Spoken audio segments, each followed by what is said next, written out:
दिव्यांच्या औसेची कहाणी. दीपकांनो, ऐका तुमची कहाणी. आटपाट नगरात एक राजा होता. त्याच्या सुनेने एके दिवशी घरातला पदार्थ स्वतः खाल्ला आणि आळ मात्र उंदरांवरती घेतला.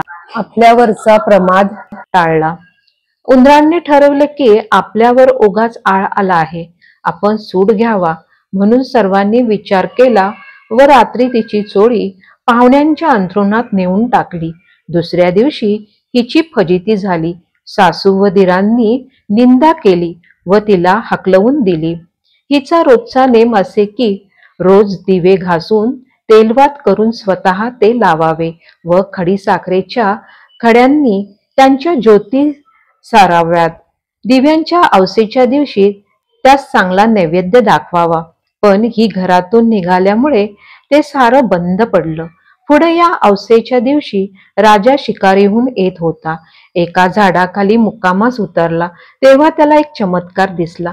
आपल्या सर्व गावातले दिवे अदृश्य रूप धारण करून झाडावर येऊन बसले आहेत. एकमेकांशी कोणाच्या घरी जेवावयास काय केलं आहे, काय केलं होतं, कशी कशी पूजा मिळाली वगैरे चौकशी करत होते. सर्वांनी आपापल्या घरी घडलेली हकीकत सांगितली. त्यांच्या मागून राजाच्या घरचा दिवा सांगू लागला, काय सांगू बाबांनो, यंदा मस सारखा हतभागी मीच. दरवर्षी सर्व दिव्यात मी मुख्य असावयाचा, मात्र थाट माट जास्ती व्हायचा. पण मला यंदा विपत्ती दिवस काढावे लागत आहेत.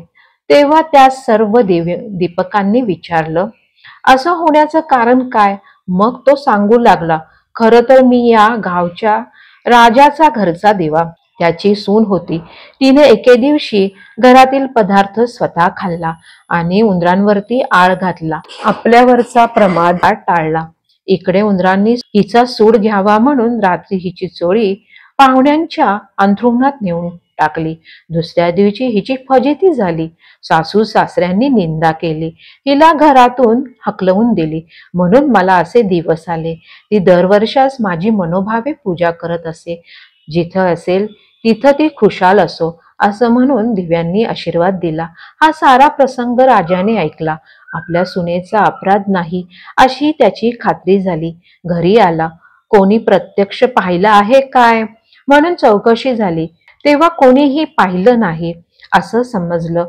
मग तिला मेना पाठवून आणली. झाल्या गोष्टीची क्षमा मागितली. साऱ्या घरात मुक्त्यारी दिली. ती सुखानं राज्य करू लागली. तिला जसा दिवा पावला आणि तिच्यावरचा आळ टळला तसा तुमचा आमचा टळो. ही 60 उत्तराची कहाणी 5 उत्तरी सुफल संपूर्ण.